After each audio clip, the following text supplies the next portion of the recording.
Great to see you all. Thanks for coming again. So my name is Brennan Breed, and I teach Old Testament at Columbia Theological Seminary. Thanks again for those of you who've been here the past few weeks. We've been reading the book of Daniel together.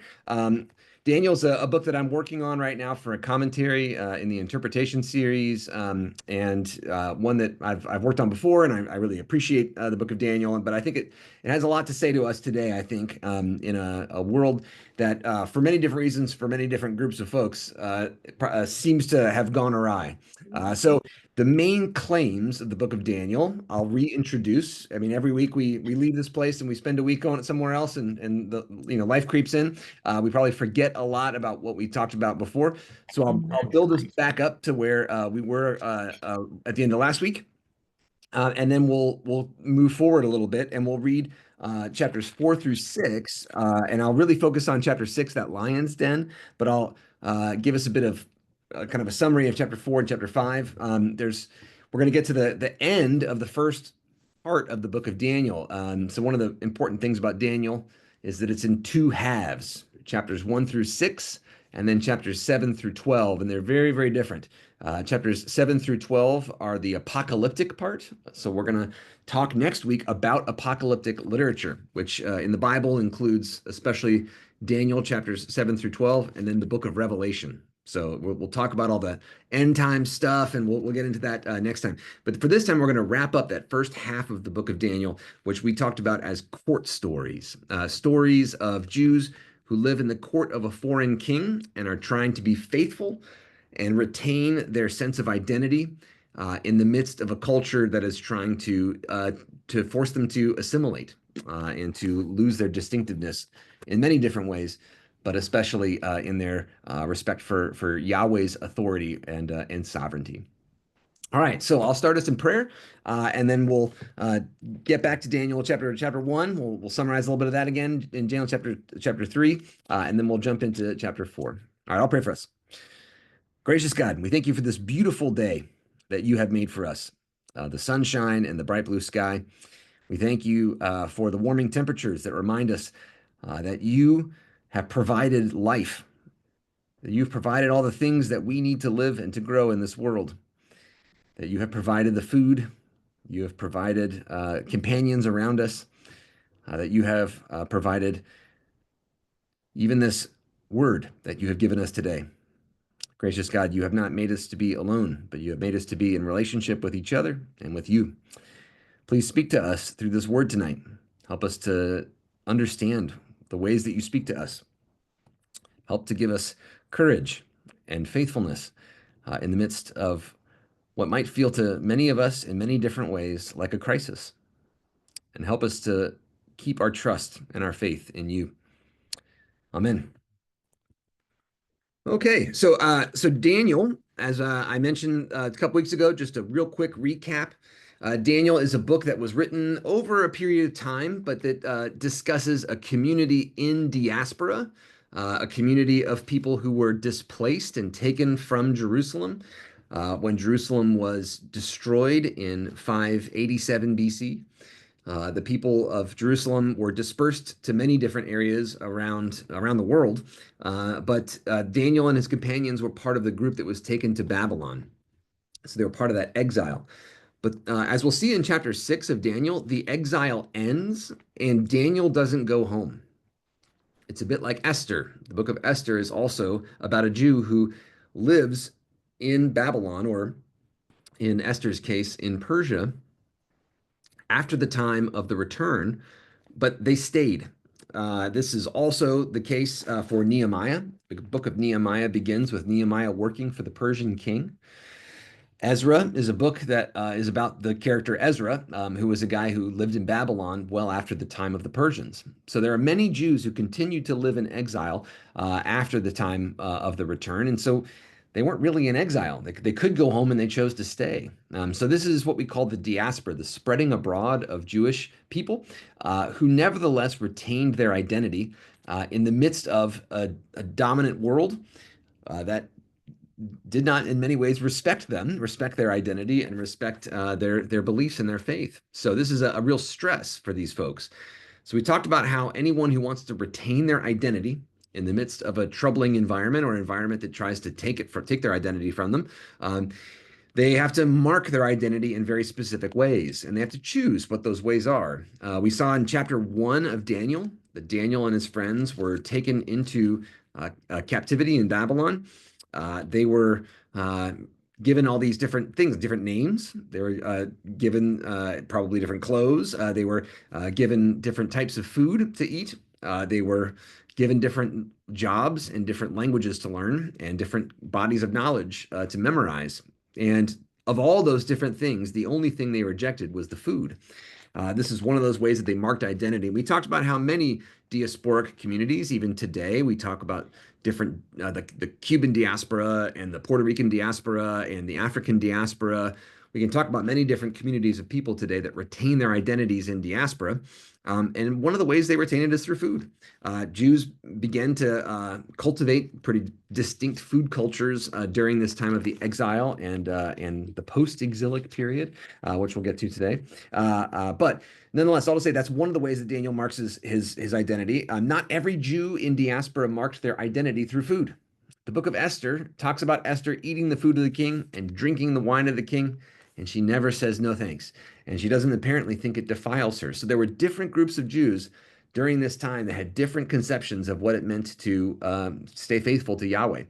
But one thing that marks all these groups, Esther, Daniel, Ezra, Nehemiah, all these different Jews and all these different communities that were lived in diaspora, what binds them together is a sense that Yahweh had set them apart as a people who were different. So while Esther eats the king's food, she retains her original name, her name of Hadassah, which is in the book of Esther. It's kind of her secret name, her secret Jewish name.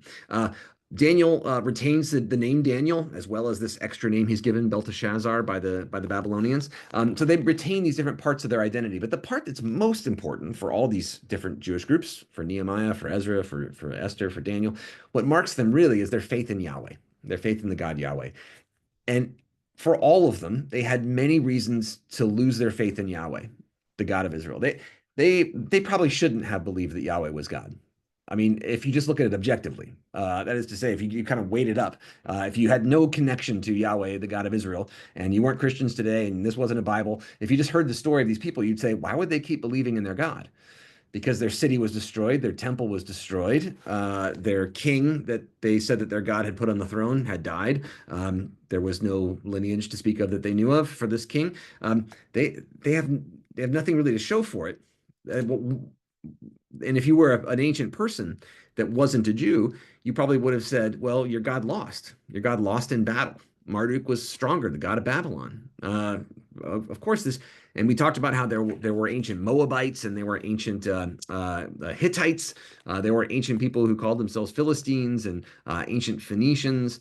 There were folks who called themselves Ammonites. There were Girgashites. There are all these different groups of people in the ancient world, but we don't know about them today. There's no Moabites walking around today. And why is that? Well, because they assimilated. The Moabites, the Edomites, the Ammonites, the Philistines, the Phoenicians, they all assimilated to later groups after a conquest. But the Jews refused to do that. Many Jews did assimilate. We actually know that we have stories of many Jews assimilating to the cultures around them, but many Jews also refused to do that. And so they understood what had happened in very specific ways. And the book of Daniel tells us that it's not that Yahweh lost or Yahweh was killed in battle against the god Marduk of Babylon. It's not that Yahweh rejected them forever, even though we know from several biblical books like Lamentations ends with the question, did you reject us forever when you let the temple be destroyed? They didn't know. They didn't know the answer. Daniel is one of the books that tries to present an answer to this question. Did God reject us forever, or did God die, or was God too weak? Daniel says, despite all appearances to the contrary, Yahweh is actually the God of the entire universe who created everything and orchestrates everything and providentially is behind everything, but works in mysterious ways. That Yahweh often works through weakness and often doesn't work through power. So this is a paradoxical claim and a claim that a lot of people were confused by in the ancient world. And so every single story of Daniel tries to make this point in different ways, that the power of God works very differently from how humans typically understand power. That our expectations of power are not God's expectations of power. Uh, as Christians, we can also see this through the description of Jesus, and especially during the Passion Week, when all of Jesus's followers thought that his power and his might and his chosenness by God, of course, meant that he was going to stampede over the Romans and kill a lot of people and become a mighty king who would sit on a mighty throne.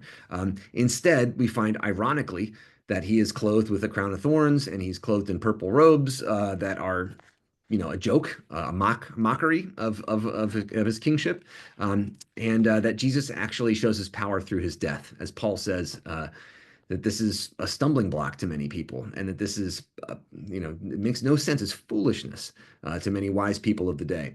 So the book of Daniel is very similar to that claim. That Daniel is making a claim that Jesus actually quotes when Jesus is before the Sanhedrin. He says, well, you're going to see the Son of Man coming in glory. This is a quotation. It's found in two of the Synoptic Gospels. This is a quotation from Daniel chapter 7. We'll get to that next week, that particular quotation. But the quotation really is about how it's quoting this part of Daniel that is making the point that God's power works through people that you don't expect, through events that you don't expect, in ways that people often can't interpret very well because God rejects human power. It's not that God always rejects every part of human power, but it's that God doesn't just work through the powerful in ways that dominate others. That's really not the way God chooses to work in the world. So chapter 1 of Daniel sets up this kind of complicated situation, a political situation where Daniel has to work carefully and negotiate carefully with different people in positions of power who are different from him in order to get what he wants, which is to not have to eat the rations of the king, which he thinks will defile him ritually. That's a bit unclear why, he doesn't explain, but that's the point. Chapter 3 of Daniel, we skipped 2. We'll get back to 2 later, don't worry. But chapter 3 of Daniel, we talked about worshiping the golden image, that Nebuchadnezzar thought that by forcing everyone to worship his image, that he was going to demonstrate his power over the whole world. And we said that he got all the peoples and all the provinces and all the languages and all these instruments from all over the world that represented all the different types of peoples of the entire world. And he forced them to gather together and sing songs of praise to him and to his God. Into the image that he had set up. This is just an image of idolatry, right? And so these Jews, Shadrach, Meshach, and Abednego, they just don't show up that day, as we mentioned last week. They don't rebel, they don't fight back, they don't try to kill Nebuchadnezzar or knock down a statue, but what they do is they just don't show up to work that day, and they just try to avoid the topic of worshiping this king. So Nebuchadnezzar thinks he needs to force people to worship how he thinks they should worship and what they think he should worship. Many Christian leaders throughout history have thought this same thing, that the point of God giving them their responsibility and their power was to force other people to do exactly what they wanted and believe what they wanted, etc. I think we find many times in the Bible that this is not actually the way that God works. God doesn't work through forcing others to do exactly what you want and think and speak the way you want. Instead, God works through very strange other ways, mysterious ways, ways like apparent failure, and ways that are even more confusing, like love. So all to say, these 3 youth just avoid the topic. They avoid work that day, and they're noticed by several counselors who work for the king who are jealous of these people who seem different, these minoritized groups, the Jews here, who are different, who look different than them, who act differently, and who retain their identity as different, who mark themselves as being different from the dominant culture. And these Chaldeans, they're called, but these Babylonian kind of high-ranking administrators, they end up becoming very jealous, and they realize that what seems to be their most their most odd element, right? The strangest thing about them is that they will not worship other gods, and for this reason, many ancient Jews and many Christians also later were called atheists because they refused to worship the other gods. They were so strange. Everyone worshipped all these gods in the ancient world. People didn't refuse to worship other gods. Um, they might have preferences for certain gods, but they didn't mind worshiping other gods, especially if they traveled somewhere or, worshiping lots of gods was a fine thing in the ancient world. But the Jews were one group of people, and really one of the only groups of people that we know of, who refused to worship other gods other than their own. So this set them apart as different, as strange, and also seemed like an Achilles heel. It seemed like a weakness that these other groups could exploit. So these foreign Chaldeans, the dominant culture, the administrators from the Babylonian culture, they're jealous that these outsiders are gaining power and are refusing to play by the rules that everyone else has to play by. And so they point out their absence. And Nebuchadnezzar gets mad because if this group doesn't worship, then maybe other groups won't worship, etc. Nebuchadnezzar tries to burn them in fire in order to eradicate their presence. And as we all know from our stories in Sunday school, there's actually a fourth person who's in the fire, and none of them get burned up. Nebuchadnezzar notices this and gets pretty freaked out, and then ends up worshiping the God of the Jews. Uh, the one important thing to mention for this part is that when Nebuchadnezzar is about to throw these three youth in the fire, he asks them, what God could possibly save from my hands? Who could you possibly worship that is stronger than me? And Nebuchadnezzar probably really thought this.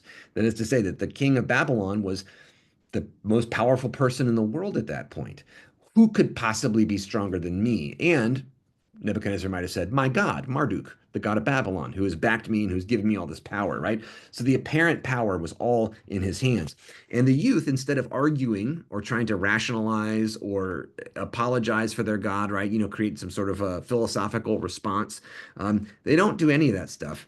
And they don't say, our God is going to prove to you that our God is better. They don't say any of that. They say, well, if our God can save us, great. If not, we still won't worship you, and we won't worship the image. So that is to say that these they to the very end, these youth right at the edge of their death, they proclaim that their God is sovereign, and actually they can't even tell their God what to do.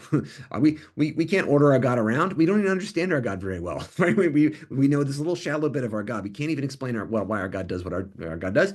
Nonetheless, we worship our God, and we can't worship you or yours. At the end of the story, Nebuchadnezzar realizes that this God that they worship actually is the most powerful one in the cosmos. And in the end of chapter 3, verse 28, Nebuchadnezzar says, blessed be the God of Shadrach, Meshach, and Abednego, who has sent his angel or his messenger and has delivered his servants who trusted in him. They disobeyed the king's command and yielded up their bodies rather than serve and worship any God except their own. Therefore, I make a decree. Any people, nation, and language that utters blasphemy against the God of Shadrach, Meshach, and Abednego shall be torn limb from limb. Their houses will be laid in ruins, and there is no other God who can deliver in this way. So Nebuchadnezzar ends up making that theological pronouncement. He says, no other God can do this, and I'm going to kill anyone who disagrees with me. And this seems to many readers of this story, many religious readers throughout history, Jews and Christians, have read this and said that's a good ending to this chapter. That's what we should do. If we end up getting any sort of political power, we should just try to crush anyone who disagrees with us. Because look, this is great. Nebuchadnezzar ends up realizing he's doing the right thing. I think this is actually a bad ending to this story. That is, Nebuchadnezzar doesn't really understand that what he should say is the same thing that the youth said. That is, I'm not going to kill people who disagree with me, but I won't worship any other God. I'll just worship this one God. The reason I say that is that chapter 4 begins with Nebuchadnezzar not understanding. So Nebuchadnezzar actually starts chapter 4. So we're going to slide into chapter 4 here. This begins with like a flash forward, and then we get a flash back. So there's a switch. So from chapter 3, verse 30 to chapter 4, verse 1, we are flashing forward a few years. Now, the story doesn't tell us this here, but it tells us this in a little bit. That is to say, we're going to get to this point in chapter 4 where it says a few years ago. But so this is a letter, actually. The beginning of chapter 4 is a letter that King Nebuchadnezzar is writing to all of his peoples explaining a strange event. And that strange event is that for several years, Nebuchadnezzar was not himself. He was acting like an animal, and he apparently did not have rational thought. How did this happen? Well, Nebuchadnezzar, verse 4 of chapter 4, I, Nebuchadnezzar, was living at ease in my home and prospering in my palace. Here's the flashback. I realized something has changed, right? You know, that he's kind of saying, I used to not understand. So, verse 5, I saw in a dream things that frightened me. He had this vision from God, and he calls Daniel to explain to him this vision and this dream that he has that scares him. So this vision is about a tree, and this giant tree is like feeding all of the animals of the earth. But then this giant tree gets cut down, and apparently gets cut down by angels. And there's like a sentence that is given to it. And then verse 17, this is the end of this vision that Nebuchadnezzar is explaining that he's had, a dream that he's a scary dream he's had. He's explaining this to Daniel, and he says that the God has given him a sentence, like a judgment. The sentence is rendered by decree of the Watchers. That's a name for these angels that have been judging him. The decision was given by order of the holy ones, the angels again, in order that all who live may know that the Most High is sovereign over the kingdom of mortals. He gives it to whom he wills and sets it over the lowliest of human beings. This is a really, really important claim here because this is a claim that is the center of the Christian gospel, which is that God does not seek out the strongest or the fastest or the most accomplished. God does not seek out those who have beaten everyone else into submission. Instead, God finds people who are considered lowly by the rest of the world. Humble is another word for this in many different ways. And Jesus would have been considered one of these people. Jesus was not someone who destroyed others with his divine power. He was someone who would have been considered a pretty humble person. But nonetheless, God gives power to whomever God wills. So for ancient Jews, this would have been understood that the Jews in the diaspora, they don't have anything to really show that they don't have a city. Like their city was destroyed, their temple was destroyed, their kingdom was destroyed. They didn't have a powerful king. They didn't have any land to show of. They were apparently weak people who were living at the mercy of dominant cultures that had taken them in, and precariously so. That is to say that these Jewish youth in the book of Daniel are always on the edge of death. They're always being threatened and almost killed for their faith. These people don't seem like they're very strong, and they don't seem like they represent the God of the universe. And nevertheless, the claim here is that the King Nebuchadnezzar recognized that this is actually how God works. God actually works through people who are considered weak and people who are considered humble. Again, this is what Paul calls this, foolishness of the gospel, the stumbling block of the gospel that is actually wisdom. So Nebuchadnezzar sees this dream and then asks Daniel to interpret it, and Daniel is afraid. And Daniel interprets this dream and he says, "You're not going to like this. This is about you, and you are this big tree that you had a dream about, and you think that you're feeding the whole world, and yet God is going to cut you down and judge you." And so Daniel says, maybe if you give a lot of like alms, like if you do a lot of good works, maybe you can like postpone this for a little bit. Like God will have a little bit of mercy on you, but you're not going to be able to get out of this. Like God's going to judge you. And then Nebuchadnezzar, verse 28, this happened. This dream came true. At the end of 12 months, so a year later, this is a year after that dream, Nebuchadnezzar was walking on the roof of the royal palace of Babylon, and the king said, "Is this not magnificent Babylon that I have built as a royal by my mighty power and for my glorious majesty?" So he's caught up in his own self-centeredness and his own, ruminating on his own power. And he forgets what he had learned before, which is that Yahweh is the Most High and is the strong one. And at that moment, while the words were still in the king's mouth, verse 31, a voice came from heaven. "O King Nebuchadnezzar, to you it is declared, the kingdom has departed from you. You shall be driven away from human society. You will dwell with the animals in the field. You will eat grass like oxen. And then 7 times or 7 years shall pass over you until you have learned that the Most High has sovereignty over the kingdom of mortals and gives it to whomever God wills." Immediately, that Nebuchadnezzar turns into a beast.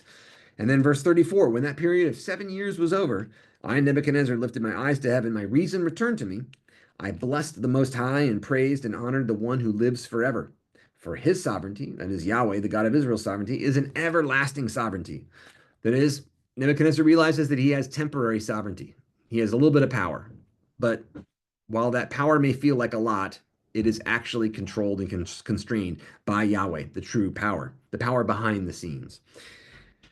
The verse 35, all the inhabitants of the earth are accounted as nothing. He does what he wills with the host of heaven and the inhabitants of the earth. There is no one who can stay his hand or say to him, what are you doing?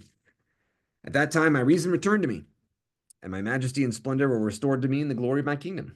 My counselors and my lords sought me out, and I was reestablished over my kingdom.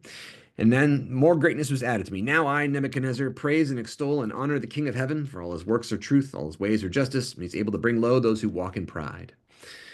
This is actually the end of the letter. So chapter 4 is a letter from the very beginning. So the chapter 4 opens with King Nebuchadnezzar to all peoples, all nations, all languages that live throughout the earth. May you live abundantly. And then he says, I'm going to explain how awesome Yahweh is, how great are his signs, how mighty his wonders. His kingdom is an everlasting kingdom. His sovereignty is from generation to generation. And then we go back to that story. So there's to say, like, the ending of chapter 4 is the ending of this letter. So it's a letter written to be proclaimed throughout all of the provinces that the king actually has no authority. The king recognizes that his only authority comes from God. So it sounds like Nebuchadnezzar had a real reawakening. Chapter 3 opened something for him, but he didn't quite understand all of what was happening. But chapter 4 seems to really, it's like this conversion of King Nebuchadnezzar. So if we look at the book of Daniel, chapters 1 through 4, Daniel doesn't change very much, and his friends don't change very much. Really, they aren't the main character of the story. The main character of the story, the one who changes a lot, is King Nebuchadnezzar. And this, I think, is the theology, really, of Daniel chapters 1 through 4, especially, but 1 through 6, really. And that is that it's an explanation for the exile. Why was it that God allowed Jerusalem to be destroyed and for Jews to be spread throughout the earth?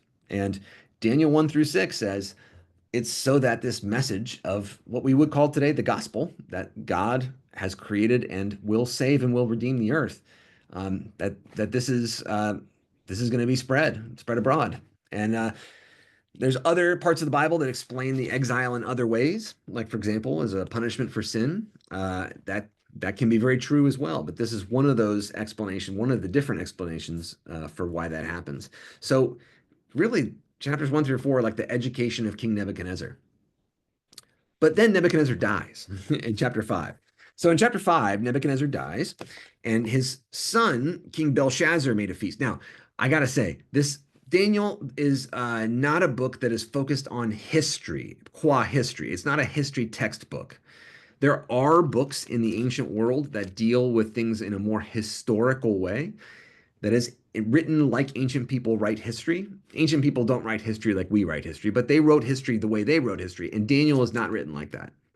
The book of Second Kings is written more like a history book, and it gives precise dates for things, and it tries to talk about other kings in the kingdom and when they were reigning at that time. It talks about geography in ways that are trying to get you to realize like where something occurs on a map, let's say, like a mental map. Daniel is different. The dates in Daniel are a little fuzzy, and also the like progression of kings is a little fuzzy. Uh, After Nebuchadnezzar, there was a king. Well, there were a few kings actually, but the last king of Babylon was actually Nabonidus, and he had a son Belshazzar who was co-regent with him for a while. So Nebuchadnezzar was not Belshazzar's dad, but was Belshazzar's great great grandfather. And Nabonidus was the actual king at the very end of the reign, at the very end of the Babylonian Empire. Daniel kind of muddies these details a little bit, but it doesn't matter. The point of Daniel is not to give us a really clear, good history. Not every author has to do everything, the same way, and every book is a different genre, is a different type of literature. So in the same way that like some works of American literature are wonderful pieces of literature, but like they wouldn't win any awards for history. Daniel's not going to win any awards for its historiography, how it writes its history. It's not the most careful writing of history, but it is an exceptionally careful writing of trying to explain what it was like to be a Jew in the diaspora. So Belshazzar in this story is presented in Daniel 5 is presented as the son of Nebuchadnezzar. So we'll take that, we don't think that historically. There's a lot of evidence to the contrary of that, but nonetheless, doesn't matter. What matters here is in the story, and I think it makes it a really important point. So let's imagine that Nebuchadnezzar has some sort of epiphany near the end of his life. He realizes that this God of the Jews actually is important and is actually the Most High, and works through powerlessness and weakness, and works through suffering even. It's a strange thing. So King Belshazzar in chapter 5 made a great festival for 1,000 of his lords. So Belshazzar now is king. His father is dead. He is partying in the palace. And under the influence of wine, so he's had a lot to drink, Belshazzar commanded that they bring the vessels of gold and silver that his father Nebuchadnezzar had taken out of the temple in Jerusalem. That's a callback all the way to Daniel chapter 1, verse 1, when Nebuchadnezzar conquers, and then verse 2, it says that Nebuchadnezzar takes the things of the precious vessels of gold and so on and silver out of the temple, and steals them, brings them to Babylon. Well, Belshazzar's having a party, and he says, let's break out the best stuff we got. Let's break out that stuff we stole from those foreign temples. So they break out the implements from the temple, the beautiful objects and gold cups that they would have had for the priests in the temple and so on in Jerusalem, so that everyone can drink out of them there. So verse 3, he brought the vessels of gold and silver out of the house of God in Jerusalem, and he and his concubines drank from them. The purpose of this is to like show that you're more powerful than the gods that that previous people had consecrated those objects to. So you would parade around stuff that you had stolen from foreign kings and from their temples, so that you could show, hey, we're more powerful than this king who we took this from, and we're more powerful than the God who supposedly lived in this temple. So it's kind of a show of power, of authority, of sovereignty for Belshazzar, and a mockery of Yahweh's sovereignty.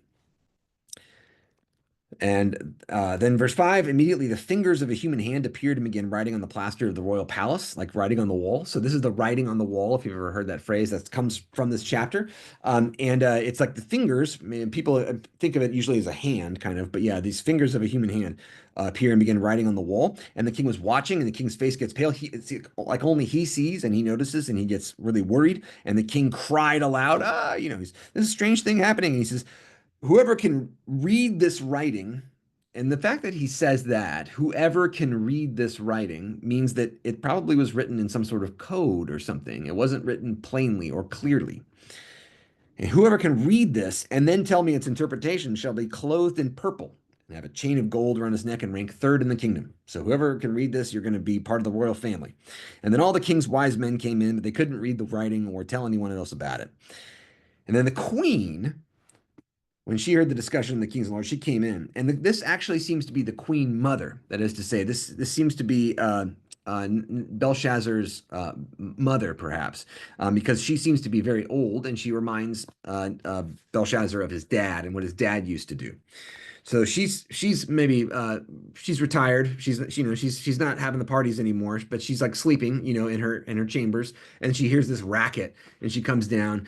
She hears him screaming, and she says, "Don't you remember, O king, live forever. Don't be scared. Remember that guy? Remember that guy from a long time ago, Daniel, that real smart guy? He was the chief of all the diviners, and also in verse 12, he had an excellent spirit, knowledge, and an understanding to interpret dreams and riddles." Remember that guy Daniel? Let him be called. Let him give the interpretation. Well, then, Daniel gets called. And the king says to Daniel, hey, are you that guy Daniel that knew my dad, right? You were one of the guys from Judah, from the exiles and so on. I have heard that you had this great spirit of wisdom and so on. So it's clear now that we fast forwarded a bunch of years, right? Daniel's old. He's been forgotten. He might have retired. He's been called out of retirement, to figure this big problem out. And Belshazzar says, I'll give you a lot of money and gold and so on if you can just figure this problem out. So Daniel said, verse 17, let your gifts be for yourself and your rewards for someone else. I'm not doing this for money. Nevertheless, I'll read this thing. Sure. O King, most high God, the most high God, so my God, gave your father Nebuchadnezzar kingship, greatness, glory, and majesty. And because of that greatness that he gave him, all peoples, nations, and languages trembled and feared before him.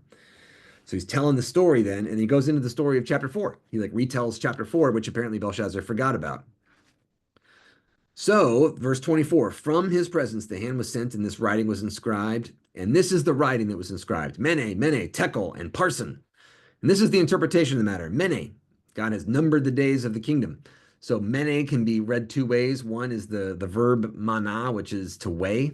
Another one is mina, which is a weight of silver, a particular amount of silver. And he's saying you have been weighed and you're at an end. And then tekel. you have been weighed in the scales and found wanting. Tekel is also shekel, which means like a weight of silver, but shekal also means to be kind of weighed in a way. And then Perez, your kingdom is divided and given to the Medes and the Persians. Perez is a word that can mean to divide, but then it also is a word that sounds a lot like Persia in Aramaic, which is what this language this was written in. So all to say, maybe it's written in Aramaic or something, and the king couldn't read it, or maybe it's actually written in some sort of code or something like that. But Daniel's able to read the message, and then he's also able to interpret it. And the way he understands it is that it's a word game that says basically you're going down. God has decided that you're not worthy enough to have this kingdom, and so God is going to take it from you. So then Belshazzar gave the command, and Daniel was clothed in purple. So Belshazzar lives up to his claim. He gives Daniel what Daniel asks for. I mean, Daniel didn't ask for, sorry. He gives Daniel what he had told him Daniel would get. But in that very night, verse 30, Belshazzar, the Chaldean king, was killed. So this is the night the Persians took over Babylon. And actually, it was true. This recounts a bit of this. The Persians were kind of came on a night that the Babylonians were partying, and some of the Babylonians were mad at the Babylonian king at the time, Nabonidus, and they went and opened up the doors so that the Persian army could come in. And actually, Babylon was historically taken without a shot fired. They didn't have guns back then, but they, without a sword drawn. Babylon gave up, and the king was surrendered by the people and by the priests who ran the city. So at this time, it says Darius the Mede received the kingdom. This is not a character we know from history or a person we know from history. Darius is a Persian name, and there were kings of the Persian kingdom, several actually named Darius. Cyrus was the king of the Persians that took over Babylon in 539 BC, and then made that famous proclamation to send all of the peoples who had been brought to Babylon home, including the Jews. So this is probably like a mixture of historical memories here. There was no Mede named Darius. There were Medes who were with King Cyrus, the Persian, when they took over the city. But Darius was a later name of a king. So we might have a mixture of some memories here. Nevertheless, the large kind of like sequence of events is true, which is that the Persians take over the city and send many peoples home. But chapter 6 begins with Darius, this Mede, a Persian name, but representing what came after the Babylons, that is the Persian kingdom. But Daniel's still there, and he hasn't gone home yet. And then the rest of the book of Daniel apparently is visions that Daniel has during the reign of Darius, the Mede, and going into the time of the Persian kings. So Daniel doesn't go home. He's part of this diaspora that his home is in Babylon, so he's just going to stay there. Nevertheless, it pleased Darius, the king who took over and conquered Babylon, to set over the kingdom 120 satraps stationed throughout the whole kingdom. So a satrap is kind of like a governor. So Darius divides up his kingdom into 120 states. This is like a joke. There were 22 satraps at the time of King Darius the Persian. 120, it's like saying there's 120 states in the United States. It's an overstatement, it's hyperbole. There's like a joke to that. So this is probably trying to make it seem like Darius thinks that he's so powerful. He's got the largest kingdom that had ever existed in the history of the world, and he needs 120 governors to run it. He's pretty high in himself, perhaps. And over them, he placed 3 presidents, or 3 most high-ranking administrators, including Daniel. To these 3, the satraps, the governors, gave account. So they were literally audited by 3 people, and one of them is Daniel. So Daniel's one of the 3 great auditors of the Persian kingdom. Soon Daniel distinguished himself above all the other presidents and satraps because an excellent spirit was in him, and the king planned to appoint him over the whole kingdom. Now, why would an auditor be very successful? Because they found tons of fraud, right? So Daniel finds tons of fraud. And guess what? The other administrators hate him because grift was a big part of the ancient world. People expected that people in positions of power were just going to take lots of money for themselves. Daniel seems to be very fastidious, which makes the emperor love him. but makes his colleagues hate him, and those who he audits hate him. So the presidents and the satraps, verse 4, tried to find grounds for complaint against Daniel in connection with the kingdom. They want to get this guy off the books, right? I mean, take this guy off the case. He's a bad IG because he's too good at his job. But they couldn't find any grounds for complaint or corruption because Daniel was faithful and no negligence or corruption could be found in him. So Daniel actually is this guy of integrity. The men said, "We shall not find any ground for complaint against this Daniel unless we find it in connection with the law of his God." So the Torah, that's that word, the law, that's the word, the Torah of his God. Torah really means instruction. It's translated as law into English, but it's the instruction, the teaching of his God.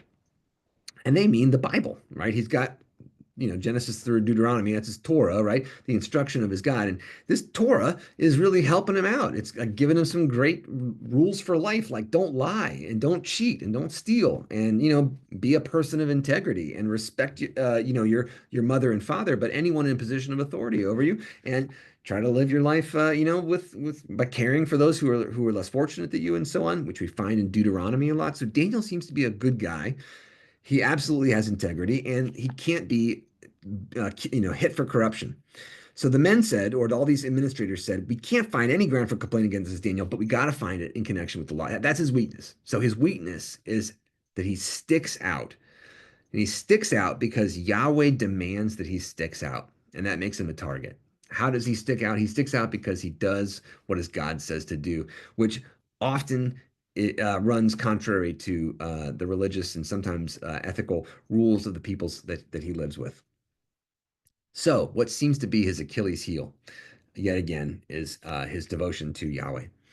So the presidents and satraps conspired, and they come to the king and they say, "Oh, King Darius, live forever. All the presidents of the kingdom, the prefects and the satraps, the counselors and the governors, we have all agreed that you know what the king should do? We've all agreed the king should establish an ordinance and enforce an edict, like a law, that whoever prays to anyone, divine or human, for 30 days, except to you, O king, shall be thrown into a den of lions." So how about we execute publicly and grossly, in a disgusting way, being eaten live, uh, anyone who prays to anyone except for you, just 30 days, right? But we just want to make sure that everyone worships you. And the emperor might say, "Oh, well, that's not so bad." Yeah. So now, O king, establish this interdict or this law and sign this document so it cannot be changed according to the law of the Medes and the Persians, which cannot be revoked.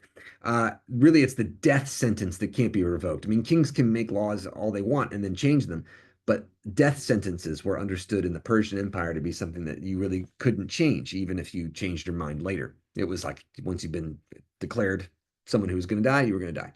So therefore, King Darius signed the document. Although Daniel knew the document had been signed, he continued to go to his house, which had windows in its upper room open towards Jerusalem, and get down on his knees 3 times a day to pray to his God and praise him just as he had done previously. So Daniel does not have any problem. He realizes that this is against the law, but if it comes to it, he's going to follow the law in every respect, except where it tells him not to worship his God.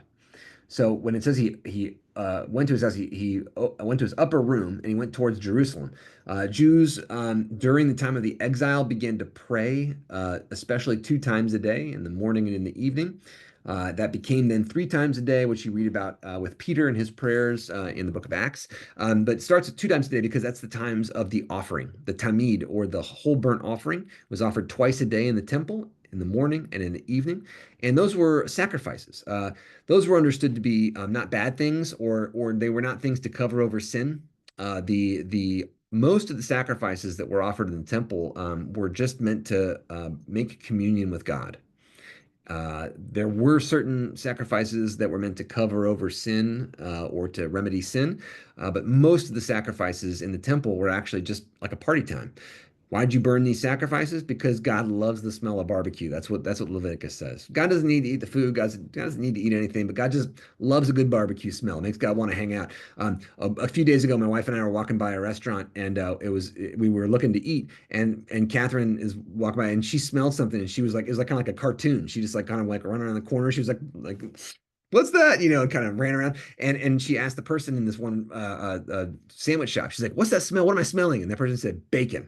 I mean, it was like it just smells so good, and bacon's cooking, and like you can smell the street away, right? So that is to say, God just loves this smell, and for God, in the Old Testament, God doesn't like bacon so much, but God really loves a nice brisket. So God loves it when brisket is cooking, and that's what they do. So when they're taken into exile, the question is how do they commune with God with no temple? Uh, and that's where they start to get together to pray.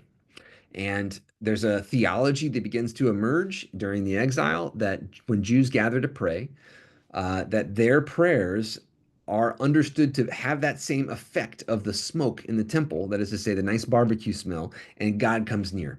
God likes prayer just as much as God likes a good barbecue smell. And the prayers of the people begin to substitute for the sacrifices in the temple. And today, if you go to like a synagogue and you talk to a rabbi, they might have the same understanding. That is to say, like if you say, "How is it that like you're okay with God, praying in the synagogue when there's no blood on the altar and like the sins of the people need to be dealt with?" And today, Jews would say, "Well, the sins of the people are dealt with through prayer. God works through prayer now." And this idea starts in the exile, and you can see this right here in Daniel. It also occurs in Ezekiel, in the book of Ezekiel. They get together to pray in a house. It's the beginning of the synagogue. So all to say, Daniel prays,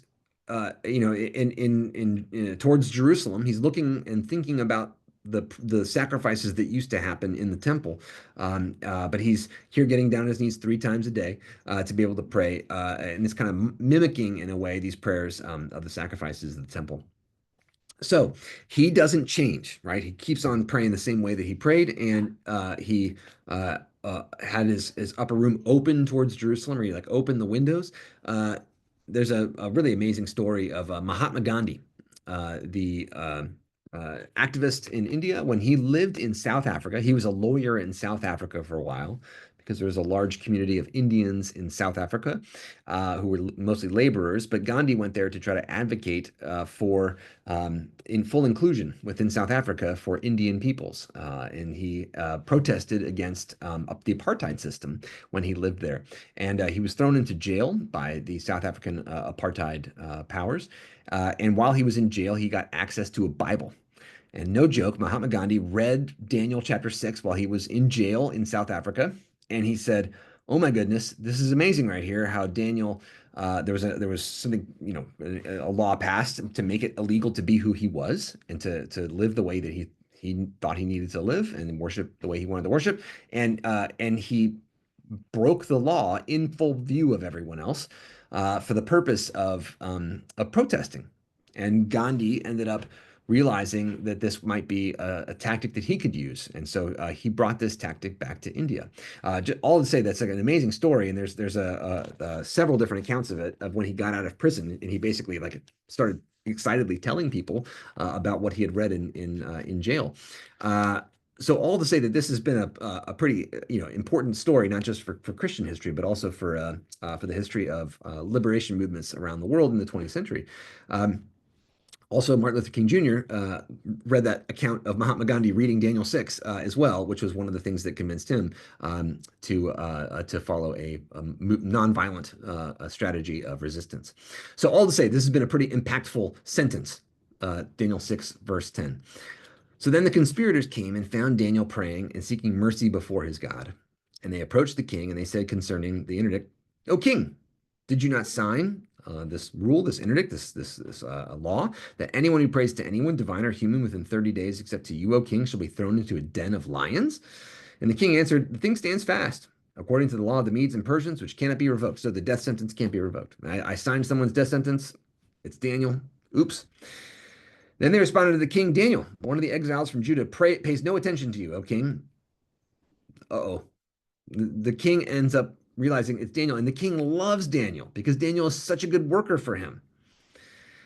So, verse 14, when the king heard the charge, he was very much distressed. He was determined to save Daniel. Until the sun went down, he made every effort to rescue. He was trying to figure out how to write a law like that would, like, kind of end up, doing an end run around his death sentence and so on, but he couldn't figure out legally how to get that done within the system. And then the conspirators came to the king and said, "Know, O king, that it is a law of the Medes and Persians that no interdict or ordinance that the king establishes can be changed." Then the king gave the command, and Daniel was brought and thrown into the den of lions. But the king said to Daniel, the king didn't say, "Oh, Daniel, I hate you and I hope you die." The king said, "May your God, whom you faithfully serve, deliver you," which means that Darius here, the king in Daniel chapter 6, is very different from Belshazzar in chapter 5, and is very different from Nebuchadnezzar at the beginning of all these stories. Darius seems to have learned something. So, may your God, whom you faithfully serve, deliver you.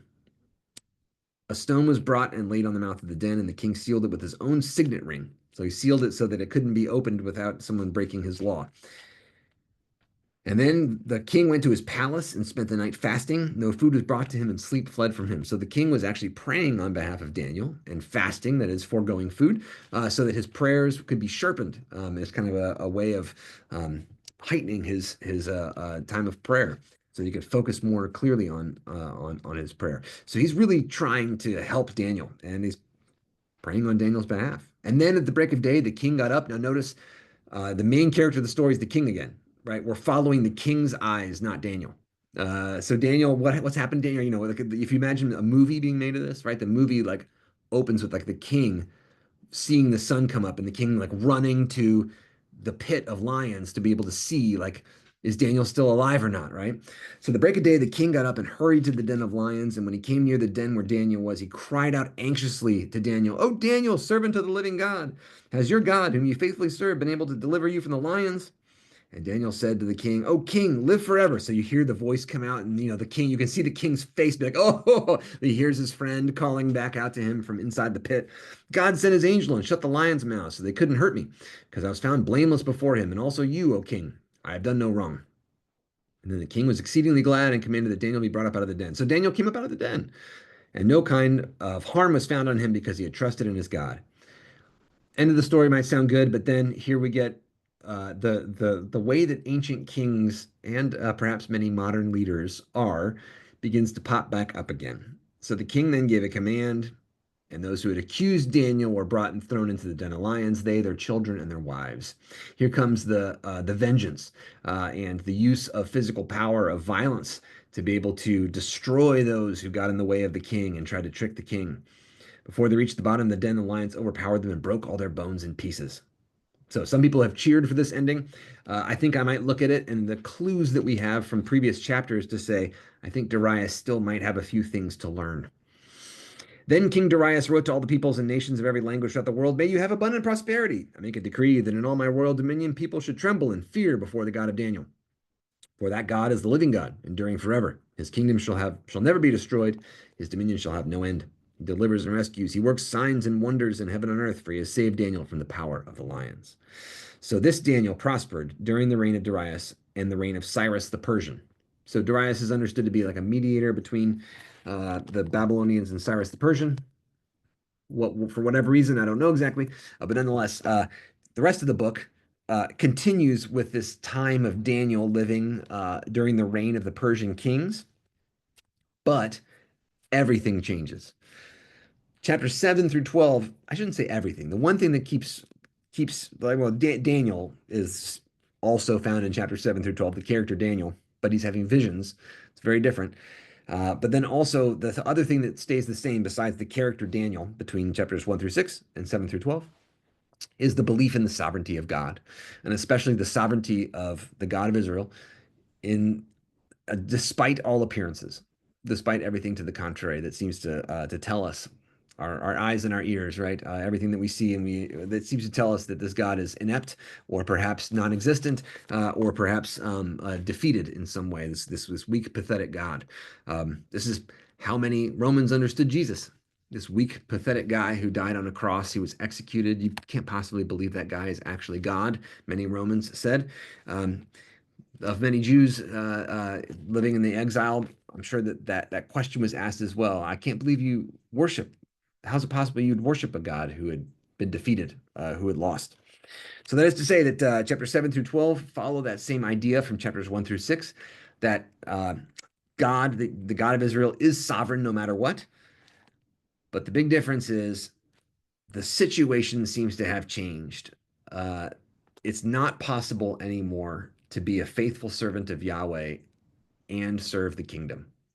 That's what's changed between chapters 1 through 6 and 7 to 12. And that's why we get apocalyptic literature. So next week, when we come back together, I'm going to talk about apocalyptic literature, where it comes from, how it works, why we have it. And I'll give you an example of one chapter of Daniel. I'm going to take a look first because chapter 7 is awesome. I want to come back to it.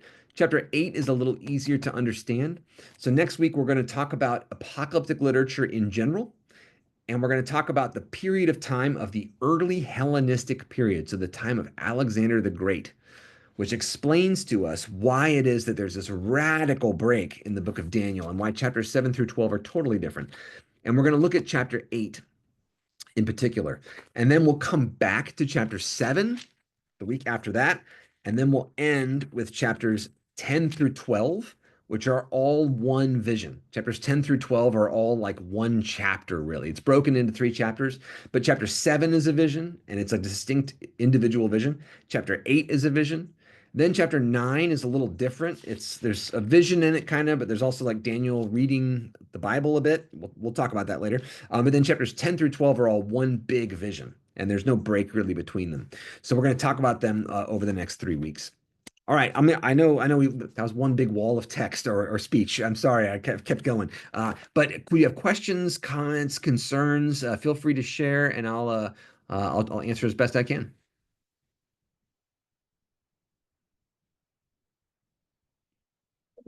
Yeah. Where can we find some notes or review material that you might have put together already? Yeah. Review some of this. Great. Yeah, I can email Jim. Some materials that I've already written on Daniel. And the commentary itself, it's still several months away. I mean, I got some stuff written, but that's not good enough to share right now. It's not clear enough to share right now. But I do have a lot of things I've written on Daniel, so I'll email some of that out. And if you're looking for a completed commentary that I think is good on Daniel, there's a little short one in the Westminster Bible Commentary series written by Chunleong Seow, last name Seow. It's an inexpensive volume. It's probably $10, I would say, on Amazon, or $12 on Amazon, I would think. And it's fairly short. It's accessible, clearly written, and I think it's really good. So that for now, so I'll plug my book when it comes out. I have written part of a commentary on Daniel that I co-wrote with Carol Newsom, who is my advisor for my PhD program, and she's at Emory University.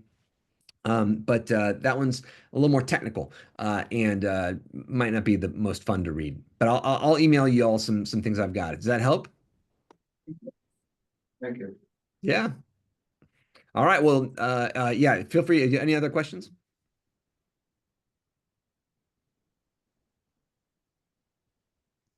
I think we're assimilating it all.